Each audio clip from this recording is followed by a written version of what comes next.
So we came down. We went on Rise of the Resistance, and for your listeners, it's a Star Wars themed attraction, and it really is. I mean, it's pretty amazing.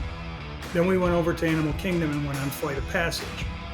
The key here is that I didn't really have any kind of emotional connection to Avatar. I mean, I'd seen it, but it wasn't kind of that emotional connection to Star Wars.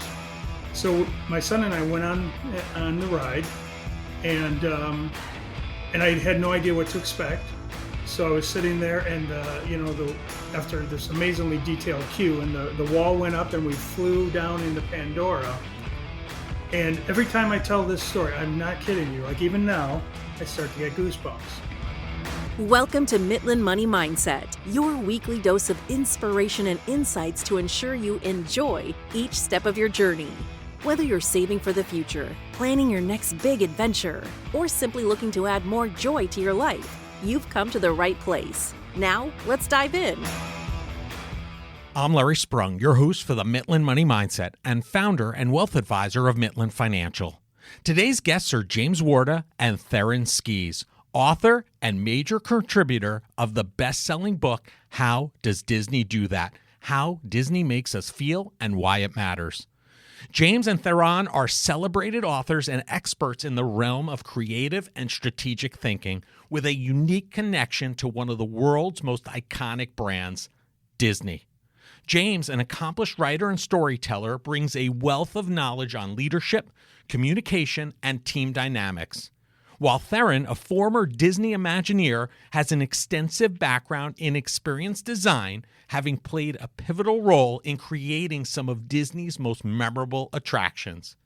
Together, James and Theron have created How Does Disney Do That? A captivating book that delves into the secrets behind Disney's unparalleled success. They explore the principles and practices that have made Disney a global leader in entertainment and innovation, providing valuable insights that can be applied to businesses and personal endeavors alike. Join us as we dive into their fascinating journey, uncover the lessons they've learned from Disney's magic, and discover how you too can incorporate Disney's principles into your own path to success. Well, I have the pleasure today of being with two amazing people who I can't wait to share our conversation with. One of them you've seen before. Theron Skees is with us today. He's a main contributor, and James Warda is the author of How Does Disney Do That? And, in full disclosure, I was able to contribute to it, which we'll talk a little bit more as we have our conversation. But welcome to the show, gentlemen. Thanks, Lawrence. Really appreciate it. Great to be here again. My pleasure. So, you know what, can each of you, just so our listeners have a little bit of background, and I'll start with you, James, first, just to give our audience a little bit of who you are, what you do, kind of leading up to the point of the book, which we'll spend plenty of time on. But maybe you could share with our listeners a little background about yourself and what brought you up to the point of publishing and writing the book. Great. Oh, thanks, Lawrence. My story begins back in the 1400s. No, just kidding. The joke never actually works, but I try it. My background is actually, there's two pieces to it. Corporate communication. So I was in the field for 25, 30 years. And so PR, marketing, but also have been a writer, have written for several Disney magazines, WDW magazine, et cetera. And have been a long time Disney fan since I got married. So that all kind of led up, and I have a previous book that I wrote called Where Are We Going So Fast? And so that all led up to where I am today. Okay. And Theron, just so we could share your background again, I know you've been on here before, but it'd be great if you could share your background, because I think it's fascinating and definitely a lot of value add to this book from your background as well. Well, thanks. It's great to be here again and to be talking with your listeners again. I have 30 years of experience in the themed entertainment business. It's a pretty large industry. Started in film, did some work with Universal Studios, but the bulk of my career was with Walt Disney Imagineering, 23 years, and had the good pleasure of being in creative leadership with them for that entire time. and spent some time all over the world telling stories to different cultures and representing that in many different ways, attractions, hotels, cruise ships, and got a chance to do a lot of really fun things. But I have to say, collaboration is the magic that makes all that happen. So collaborating with James on something like this book to be able to bring it to audiences was definitely a highlight of that career. Yeah, amazing. And I love the book. It was great. And, how did you guys come together? I don't know which one of you want to take that, but, obviously you're both playing in the Disney sandbox, so to speak, to some degree, but how'd that come to be? Well, yeah, I can start that story, Lawrence, and then I'll hand it off to Theron. So I until about 3 years ago, I lived in Illinois with my wife. Our middle son lived down here in Florida, where I am now. And about 3 years ago, I think the pandemic was easing up a bit. It's hard to remember, but he was on the phone with us, and he said, "You have to come down and go on two relatively new rides at Disney World, Rise of the Resistance and Flight of Passage." But he then said something which I believe if he hadn't said it, we might not be here right now. He said, "Don't look at any videos. Don't watch anything about them." And I'll explain why that's important later. So we came down. We went on Rise of the Resistance, and for your listeners, it's a Star Wars themed attraction, and it really is. I mean, it's pretty amazing. Then we went over to Animal Kingdom and went on Flight of Passage. The key here is that I didn't really have any kind of emotional connection to Avatar. I mean, I'd seen it, but it wasn't kind of that emotional connection to Star Wars. So my son and I went on the ride, and I had no idea what to expect. So I was sitting there, and after this amazingly detailed queue, and the wall went up, and we flew down into Pandora. And every time I tell this story, I'm not kidding you. Like even now, I start to get goosebumps. Mm-hmm. I'm getting them right now. It shows you the power, right? Mm-hmm. So I was looking around. We're flying around Pandora, and at one point I started to tear up. And I'm like, you notice I don't say cry. I have to say the more macho tear up. But I started to tear up. I'm like, what the heck is going on? 57-year-old guy on a Disney ride crying. So, after a few more moments, I realized I was feeling this feeling of like wonder. And I realized it was childlike wonder, and we don't get to experience that much as adults. Right. So I got off the ride, was walking out. I remember it exactly in my head going, how does Disney do that? And I knew I didn't mean just the method. So what were the gears? What were the sounds? Right. It was that, how did those people who designed it, brought it to life and sustain it, how did they make me feel this way? So after that, I was writing for the Chicago Tribune at the time and wrote for my blog with them. I said, I'm a writer, so I had to write about the experience. So I was a little embarrassed, but I wrote it. I'm like, what am I going to hear back? And literally within a day or two, I'm hearing back over 100 replies, men and women saying they had cried on Disney rides, especially Flight of Passage. And then a few weeks later, I'm watching the Imagineering story on Disney Plus. And I see Imagineers tearing up about the rides, the attractions they created. I'm like, huh. Then I'm on LinkedIn. I do not get a commission from LinkedIn when I say this. I was on LinkedIn and I saw a post from the Disney Institute with a video about Disney Springs transformation. And I watched it, and there's Theron, who oversaw the Disney Springs transformation. And it was a great video. And I just commented on it. I said something. I can't remember what I said actually. And at that point, I will turn it over to Theron.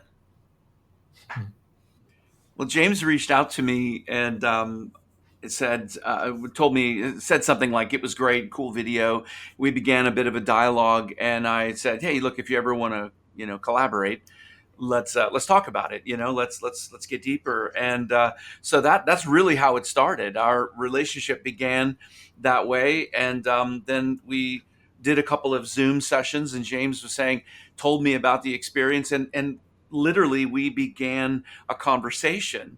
And then we began recording the conversations, of which we have 3 years worth of recorded conversations. The coolest thing of all that I think both of us experienced was, as a fan of themed experiences, a fan of Disney experiences, as he was experiencing that and asking the question, how does this happen?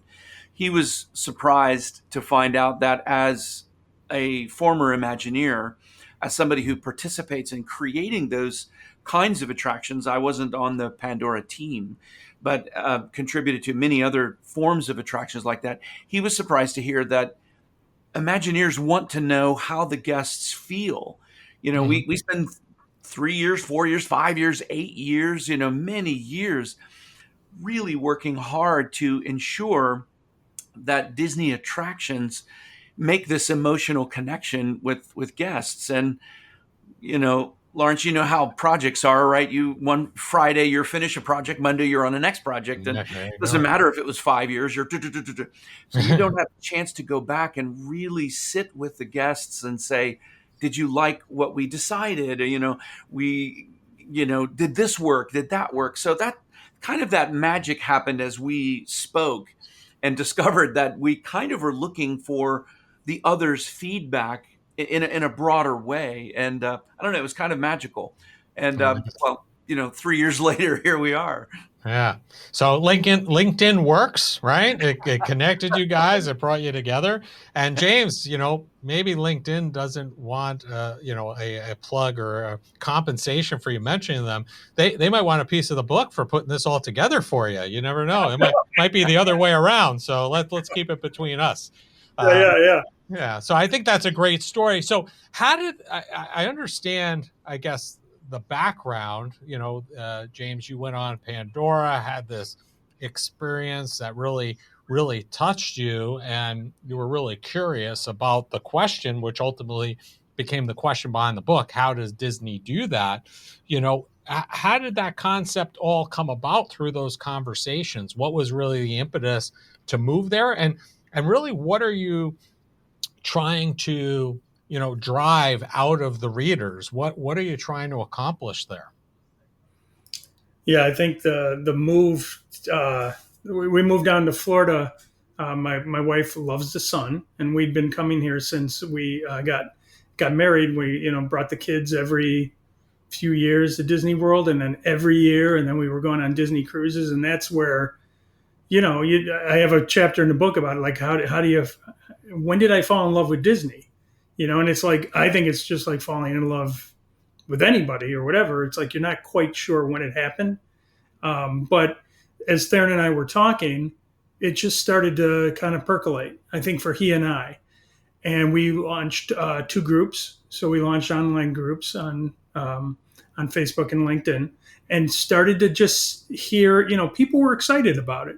It started small and it started organically. But we realized it's like, hey, there's a conversation going on here. And what if we allowed everybody, not allowed, but brought everyone else into that conversation? I mean, where else do you get a chance for the people who experience it and the people who create it to actually talk to each other? Mm-hmm. And I always kind of joke with Theron, when I used to see Imagineers around the park, it's like seeing Elvis, it's like, it's exciting, And I think if I were in Theron's shoes, I'd be like, boy, I really want to talk to them. They just went on my attraction. I want to see how they're doing, So started doing interviews after that. And just, I don't know. I always kind of, maybe it sounds a little cheesy, but it's true. Walt has always been a real inspiration to me. And it almost feels like he's sometimes in this room right here. He stood right over this shoulder when I was writing the book. And there were many times where I'm like, I have no idea what I'm doing. I'd written one book, but that was like 20 years ago. And I'm like, okay. And he would just, he'd kind of inspire me to keep going. And I would talk to one person. They would connect me with the next person. And they were all really generous, and they'd connect me with the next. And I'd start talking. And, these stories just start coming. So, that's how I had an idea for the book. I worked on that idea with my wife. We talked it through. Anyone who reads the book is very lucky that my wife had a major involvement in it. because if I'd written it the way I was originally going to write it, it might have been like a white paper. It was. I mean, I talk about I talk about Maslow's hierarchy of needs Yeah. in one chapter, and so but it went from so she helped me remember it should be fun too. Right. Right. So that's kind of that's how that whole thing started. And Theron, we talked a little bit about before we started recording, that there's this real application for, business owners, I think, and businesses and entrepreneurs to really learn from this book. Because if you think about it, if an attraction can have the impact that it had on James, and I'm not picking on you, James, this happens to hundreds, if not thousands of people, these similar experiences. If an attraction can have that, isn't that something that businesses, business owners, entrepreneurs can utilize for their own business, regardless of what they're in? Absolutely. That's I think the real magic in this, the background of how all of this came together, and how James and I really formed this collaboration, this partnership, this friendship, was that discovery. Certainly wasn't planned for. And then the more that we talked, and 3 years, right? The longer that we spent together, the sense really overcame both of us that we have something really special here. This is a really amazing subject when you start seeing all of the different contributors coming in, telling their stories from both sides, right? The experience creators, and then the lovers of experience. And we've known for a long time, we meaning industry professionals, know that story drives business. I think anybody in business today understands that. It's a pretty big component. What a lot of people don't understand, and what the Walt Disney Company understands quite well, is that story only gets you so far. But if you create an experience that links the brand with the audience, that is story driven, that is magic, because you create an emotional link with that experience between the audience member, and those individuals come back to experience that over and over and over again. And Disney's excellent at doing that. And what I do in my business is I now take that globally, all over the world, and teach other businesses how to do that. So I think that's the hidden magic within this book, is that. Yeah. And Aaron, was there as you look at these contributors, which I was honored to even be a small part of the book, and my family has had similar experiences. James and I, uncannily, very similar stories. I went to Disney once before I got met my wife, and we've gone many times since. So I caught on later in life, and it's something that's really provided myself and my family with a lot of great experiences, a lot of great family moments. Was there a common theme that you saw with these stories throughout the book, that you saw that kind of tied almost all of them together, like this common thread, if you will? I'll represent the folks from the industry side. The variety of individuals who contributed, professionals. It was really nice to go back and read through them and see continuity on the side of the people who were a part of kind of making that magic. And what I think is interesting, and this is true in my own life, we're big Disney fans. Our kids grew up with Disney, and one could imagine that as an Imagineer, you could get a bit jaded because you see behind the curtain, you know what it takes. You have all of the horror stories of how difficult it is, when you're working on a billion-dollar project, how difficult and stressful that is. But we have moments of sheer joy. As James said, you watch Imagineers on, different programming, and they're tearing up over the process. So it's nice to have that feeling yourself, and then to see others that way. And I think, James, you may have something similar to say about the contributors from the experience side. Yeah, I just wanted to start with this which is really interesting, Lawrence.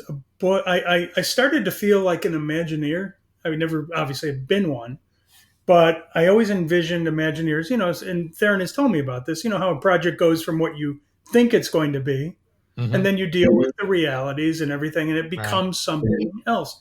That's how the book was. I originally envisioned the book after my wife dissuaded me from making it a white paper, being whimsical. And we talked about it being whimsical.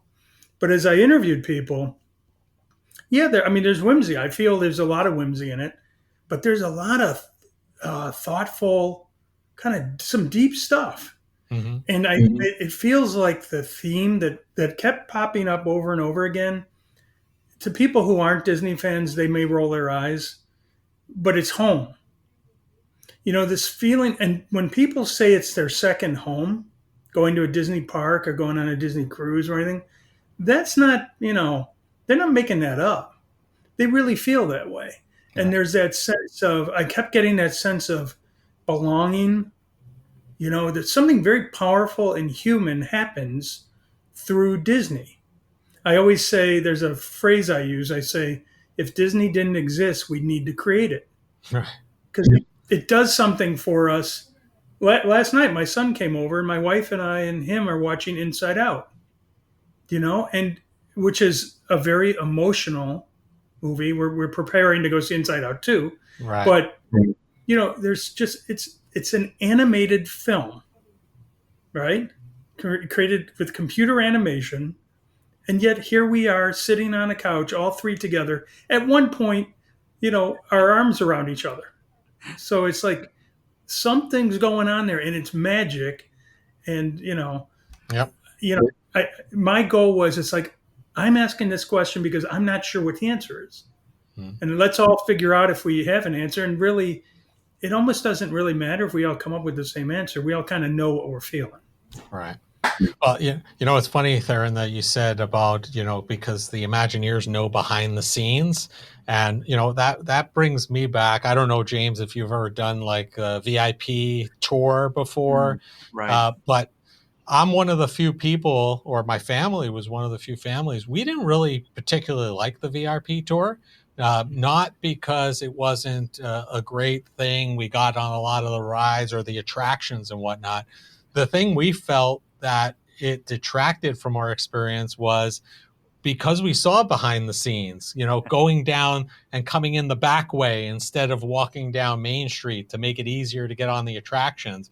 Yeah. We felt like it lost some of that, luster that we normally have coming in the normal ways. So it was a great experience. We are happy we did it. I don't know that we'd do it again for those reasons, but pretty interesting. But there's a lot of passion internally to Imagineering. I can tell you that for and against that type of thing. So, yeah, I imagine it would be.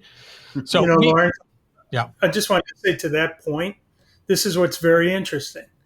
I remember at one point we were standing in line for the Skyliner, and we're getting ready to get on it, and it was a long line. And I look over, and there's this guy. He must have been, I don't know, in his 40s, 50s. He's on his tippy toes, like looking over a fence, looking in the back, And it's like there's something so childlike about that. So we really try to balance that in the group. It's like, because we went on the Keys to the Kingdom tour, and it was really a cool thing. But the way that I have kind of, because I've asked our groups, I said, do you like to know or do you not like to know? There's been so much video about the new Tias, is that it? Mm-hmm. Right? The new Splash Mountain, Tiana's. Right? There's been so much video about that. If I had watched video about Flight of Passage, I might not have had that same sense of surprise and wonder. Right. So it really comes down to everybody and what they like. Makes sense. I had the opportunity, I shared my story about the family trip we took to South Africa, which was, fantastic. And I had actually one of our guides from that trip, Craig, he was on episode 18 of the Mitlin Money Mindset. We're still in touch. But the thing that I really liked about the book, and I'm going to tie this back, was, the foreword that was written by Disney legend Joe Rohde, who, by the way, from my personal experience, he really pulled off Animal Kingdom so well, because after going on the African safari and actually seeing it live and then looking at Animal Kingdom, when we got to South Africa, it almost looked exactly like Animal Kingdom. So, what could you share about getting him as part of this project? Because I think he was a great addition for the book, for sure. Yeah, so it happened the way that the whole book happened, coincidence and connection. I mean, I always think of it like Field of Dreams, where he's on, if you build it, they will come. That's how I've always envisioned things as I am working on them. And it's like, I might not know exactly how I'm going to get there, but I have some kind of sense. So I first had, I'll let Theron give his thoughts on Joe. But the way that I came in contact with Joe, first of all, his attraction brought me to tears. And then I saw him on a webinar. Zeitgeist Productions does a really nice webinar series. And I saw him on one of their webinars. And his quote, my wife was in the other room, his quote was about the emotional power of attraction. It was like he said it to me, So afterwards, I grabbed that quote. I sent it to them. I said, can I use this in the book? And we got approval for that. But I still, my dream was always to have him write the foreword because it would complete the circle. I had no idea how to make that happen. And then another former Imagineer connected with me. Theron has he won't want to hear this. Close your ears, Theron. Theron's got a really great reputation, which is very important in the industry. So if another former Imagineer reached out to me, has turned into a good friend, and he used to work with Joe. And so he reached out to Joe on my behalf, and Joe consented to write the foreword. So, we've had some interaction, he consults with me daily to see if he's on the right path. No, I'm just kidding. Joe. But no, he's so honored to have his name. And then, and while we were about to publish the book, Disney named him a Disney legend. Very deserving, but so. Yeah, I don't know that Disney needed to announce that to really, codify that. I think he was there regardless of that recognition or not. But he's done some great things for them as well. Theron, do you have any comments you'd like to add to that as well? I was just going to say it's interesting because when you're an Imagineer, you're a former Imagineer, you often get questions if you just work for the Disney company. All over the world, I'll have somebody, oh, my cousin works at, Epcot, and his name is Fred Smith. You ever know him? And I'm thinking to myself, there's 100,000 people who work at Walt Disney World. It's very similar in Imagineering. It's a very tight-knit group, but they're divided up all over the world. So even though you may know people, you may not have worked on a project. And when you work together on a project, that's when you really build a much more kind of a bond in a sense, because you go through, it's not easy, right? Projects. So you build this bond. And although Joe and I had worked off and on together, I just didn't have that relationship with him that the other Imagineer, who's a dear friend of mine also, had. So I'm grateful that we were able to make that connection, and because it was so important, I think, to James to have that complete, circle formed, and I think it's done a lot for the book to have him be a part of it, have his words in the book itself. Amazing. What I want to ask you about next, and we'll start with you, Theron, about this. There were several Disney icons that quoted the book and took part in the process, right? And I guess, when you're working with a large brand, well-known brand, and some of their leaders, that's not an easy thing to do many times. So maybe you could speak for a moment about how you guys were able to do that from a business perspective. And then maybe James could tell us, kind of what his process was from an author perspective in terms of other authors who might be looking to write about or in reference to a large brand, how they might be able to mirror that same result. What I would say is that the one thing that all Imagineers have in common is that we are all storytellers. No matter, and I'm sure you've heard that, your listeners have heard that many times from different sources. But it is a reality. We all participate in telling the story throughout the various expertise that we have and the different stages of the project that we're engaged in.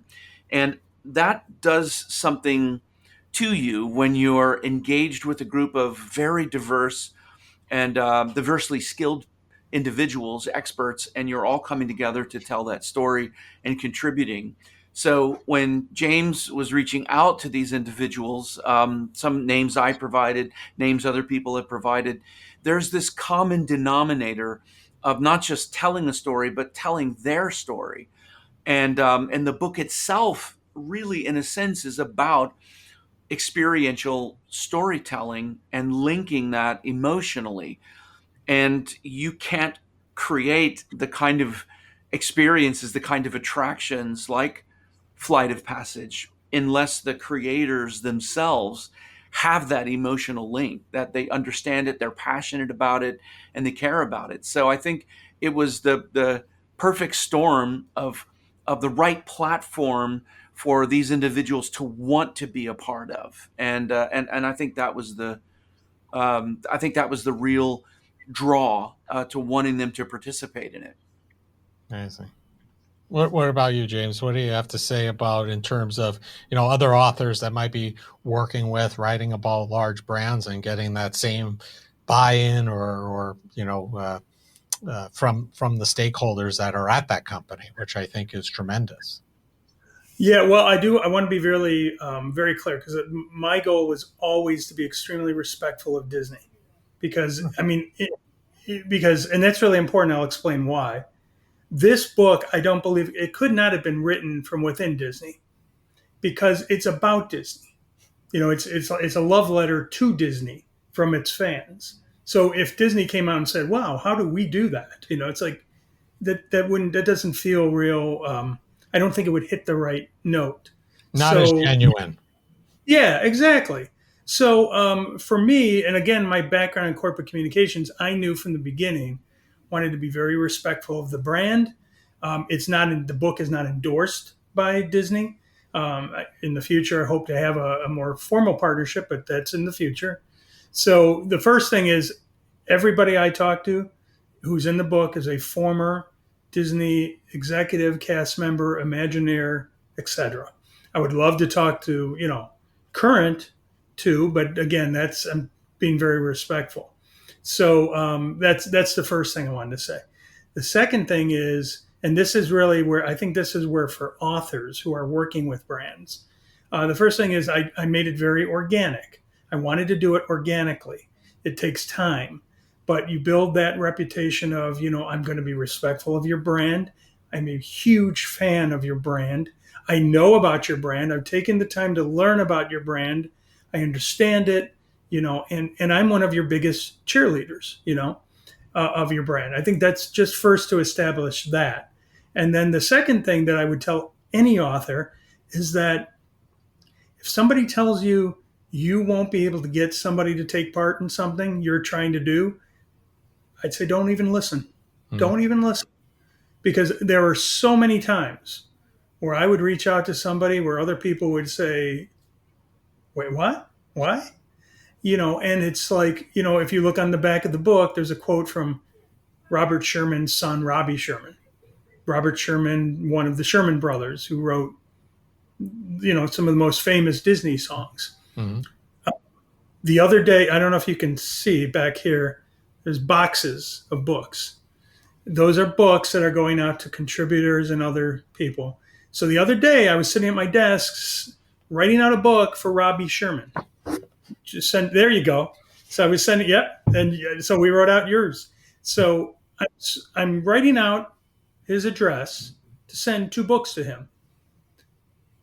If I'd said, hey, should I send, what do you think? Do you think I could get a quote from? Nah.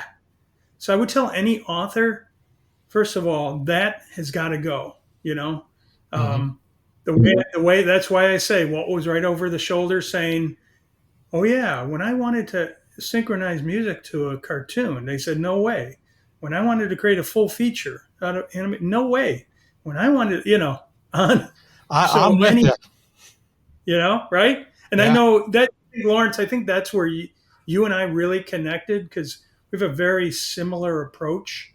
I mean, you've got a really strong brand, and so I think, I mean, you definitely get it, but you also are very respectful in how you do things. And I think if you're just respectful and kind, you can do anything. I agree. Listen, I had Dr. Mark Penning from Disney. He's still employed there. He basically runs their whole global initiative on the Right. for ecology and the animals. I mean, he's brilliant, and I invited him to be on the show, and people were like, "Oh, he works for Disney. You're not going to be able to get him on. He's not going to be able to say anything." We had a great conversation. He was episode 107, and the episode was fully run by Disney. And they didn't endorse it and say you could say it's Disney certified, but they let the episode go out into the world because why wouldn't they? It's a great representation of what they're doing, from an environmental standpoint and with the animal. It's fascinating. So to your point, James, you just gotta, try, right? It's worth the try. And if you don't ask, it'll definitely be a no, but Yeah, ask and in a respectful way. So that's so well said. And that's the next step is, I've got in my head, I've got a vision for where this goes next. And that's where this goes next is to approach Disney and see if something can happen. Here's my long term. I've never said this publicly, so this is it. This is the scoop, right? My long term vision, which I worked on with Gina, my wife, is that one day you'll walk through the parks, the Disney parks, and where you have kiosks for, DVC, you have other kiosks, you will have a How Does Disney Do That kiosk where you will be able to stop and provide your story. And then your stories will be added to thousands and millions of other stories, and it'll create this collage, right? okay, Just like they do in other ways. So that's really the goal, I and so let's run with that for a second, James, right? Because I want to help you in that mission. You've just laid the stake in the ground as far as what you want to accomplish. So let's help you do that. For others, listeners, people who are listening right now, people who would love to get you their how did Disney do that story, whether it be used today or for your kiosk in the future, how can they go about doing that? They can go to howdoesdisneydothat.com. And there's a form right on the site where they can send in their initial story. They don't have to worry about writing the whole thing out. If they just send enough of the story, we'll follow up with them and do a longer interview to get kind of the details of it. And we've got the next book in the series is going to be starting up soon, which is going to be on Disney cast and crew members. So they can get it that way, and they can also join our groups on Facebook and LinkedIn. And many of the contributors and Lawrence, you're a member of the group. Many of the contributors to this book came from those groups. Right. And those groups are very special because we've intentionally created them as communities to give the feeling of being at Disney, where you go in and it's like, yes, they're positive. They're not, we'll talk about real stuff, but they're positive and people care about each other and there's kindness and it's just really cool stuff happening. So. Well, Hopefully we just got you a little boost to the number of stories that'll help fulfill that That'd be awesome. kiosk dream. So, listen, we're all about joy on this show, and we've talked a lot of things that bring a lot of joy to a lot of people. So we ask each of our guests the same final question, which I'll start with you, James, and then move on to Theron in regards to his answer. And that is, what did you do today that brought you joy and put you in the right mindset for success? Well, I'm not just saying this because I'm on this podcast, but this podcast is a great example. I love it because it's true. I always wanted in my life to get to the point where I was doing something I truly cared about, and making this everything I do in terms of my work and my career is what I most want to do because I really believe in it. So being on this and talking about and Lawrence, we've had a good long relationship. I was really able to hear your wonderful story and about family and stuff. So it's just, that to me is what it's all about. I appreciate that. We have a lot of parallels to our stories as well, which make it interesting. So, Theron, what did you do today that brought you joy? Well, I had an amazing video of my newest grandson that came over the weekend, and I had a chance to look at that again. He just learned to roll over. So anyways, I love that. 3 grandkids, and I'm loving that stage of life right now. The stories that we're going to be able to tell through the eyes of those little ones is going to be amazing. Amazing. I love that. And so we'll have all of your information in the show notes. I know you have an offer for the listeners as well, which, I'll let you share that now, but we'll have that in the show notes as well. But in the meantime, if you could tell folks about that offer, James, and then also if people want to learn more about the book, find it, purchase it, what's the easiest and the best place for them to do that? Yeah, so I think if you just, I would say just today, right away, what you could do is you could go to our website, howdoesdisneydothat.com. You can go join up on our groups. I think you'll really enjoy that conversation. If you want to purchase the book, obviously, Amazon is a great place to purchase it. I think we are still a top seller in Disney travel books, and barnesandnoble.com. But also, if you want to get a signed copy with a special bookmark, I will send a special free shipping offer we have for select groups to you, Lawrence, and you can provide that information just to your listeners, and they can get it that way through Rivershore Press, which is my publisher. Awesome. Well, thank you both. I appreciate you both taking out time out of your busy schedules for doing this. I love the book, and I'm going to be sharing it with the rest of the family because I think it's one of those things that everybody could read and learn a little bit something, whether it be about Disney, about business. I think that there are so many factors there. So thanks again, and enjoy the day. Thanks, Lawrence. Appreciate it, Lawrence. I want to thank James Warda and Theron Skees for being guests on the Mitlin Money Mindset. James and Theron have taken their love, appreciation, and skills to create a project that peels back the curtain on what makes Disney so amazing. Theron has used his skills to help people experience the magic of Disney, and James has experienced it firsthand. What better pair to bring together and create How Does Disney Do That? How Disney makes us feel and why it matters. I was truly honored to be a small part of this and contribute to the book and share some of the experiences my family have had. James Warda and Theron Skees and How Does Disney Do That can be found across most social media platforms. All the contact information needed to find them can be found in the show notes. Thank you for joining us on this episode of Mitlin Money Mindset. Remember, it's not just about the money, it's finding joy in the journey and embracing the right mindset. If you love the show, be sure to subscribe, rate, and leave a review. Don't forget to follow along for more tips and inspiration. Please visit the social links below to connect with Larry or his guests. Until next time, keep smiling, keep thriving, and remember to think about, what did you do today that brought you joy? The opinions voiced in the Mitlin Money Mindset Show with Lawrence Sprung are for general information only and are not intended to provide specific advice or recommendations for any individual. Past performance is no guarantee of future results. All indices are unmanaged and may not be invested into directly. Investing involves risk, including possible loss of principal. No strategy ensures success or protects against loss. To determine what may be appropriate for you, consult with your attorney, accountant, financial or tax advisor prior to investing. Investment advisory services offered through CWM LLC, an SEC-registered investment advisor.